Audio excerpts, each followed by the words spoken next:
guys, how are you? It's kind of interesting. The more I grow and the more time I give myself to reflect, the more I kind of realize how people work, how this world works, and just how I've grown from past experiences to be not only the person I am now, but specifically the mom that I am now. So this morning I was dropping off the kids at school, and when I dropped Maya off at school, we kind of had this interesting conversation as she was leaving the car.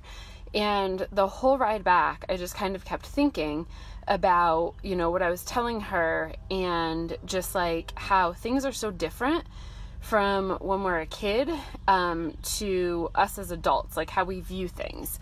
And it's really interesting. So one of the realizations that I had was, as a teacher, I taught for 13 years. And I always had a class of 25 to 30 students. And while I was the teacher and I was teaching them, math, reading, just all of those different things, those students were so much more of a teacher to me than I was to them. Because even if it was something as simple as a math lesson that I was teaching, the kids would always teach me how to teach it as a teacher, because you can only follow teacher book, I can't even think what they're called right now, so much. You can only follow the curriculum so much. You could read it word for word, you could do every activity that they're telling you to do, but if the kids aren't understanding it, then you're just wasting your time, you're wasting their time. So the way the kids would understand it and how they would learn would teach me how to teach them. And it changed every subject, it changed with every group of kids, it changed with every grade level and every year. And while I'm not teaching anymore, I feel like I'm very, very fortunate to have 3 amazing teachers that live with me. And while I strive to set the best example for my kids and to be their number one teacher and their number one role model, every day they're teaching me things about myself, and they're just teaching me things about life in general.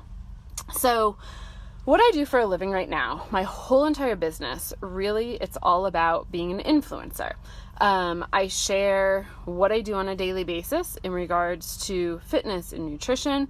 I share how it has impacted my entire family's life and the whole purpose. And then I also share the growth and the struggles and the challenges and all of that. And the whole purpose in sharing that is to influence you to go out there and do something that's uncomfortable and truly take control of living your best life.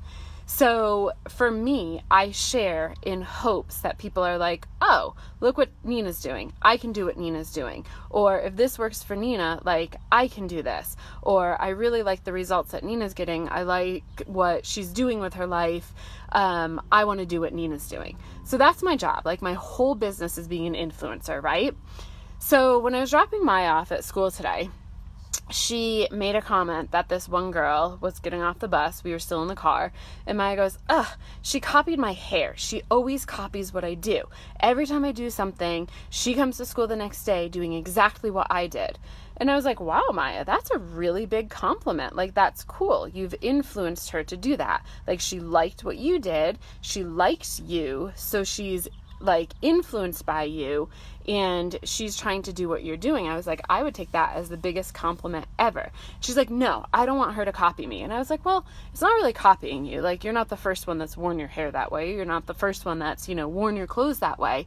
I was like, but she's almost inspired by you. She sees it and she's like, oh, I really liked how, Maya's hair looked. I want to wear my hair like that too.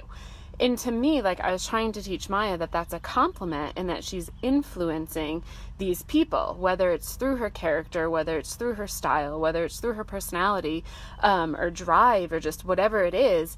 It's a really cool thing to have that influence on others and to be able to teach them in that way. But she didn't see it that way at all. And the whole ride home, I was just thinking about that. As kids, we don't want people to copy us. And as kids, we don't want to have that impact necessarily on our friends. There's so much competition, there's so much jealousy. And I think that's still very much so present in adults too.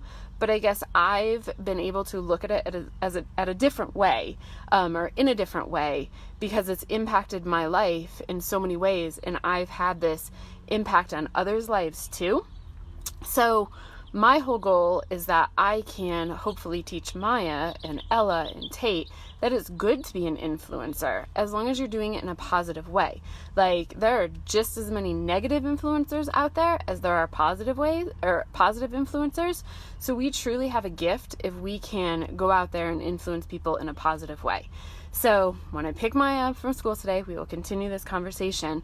But it was just something that I had this realization about, and something that my kids are teaching me. Like, they teach me in all of these conversations and all of these situations, and then I can kind of reflect and I can learn, and then I can go out there and teach others. So it's kind of cool and continue that positive influence going on and on and on, like this whole entire chain. So just wanted to share this with you. It's kind of nice to do it in a video instead of trying to post it all in this little bit of writing that maybe you'll read, maybe you won't, but it was something on my heart, so I wanted to share it with you, and I hope you have an absolutely amazing day.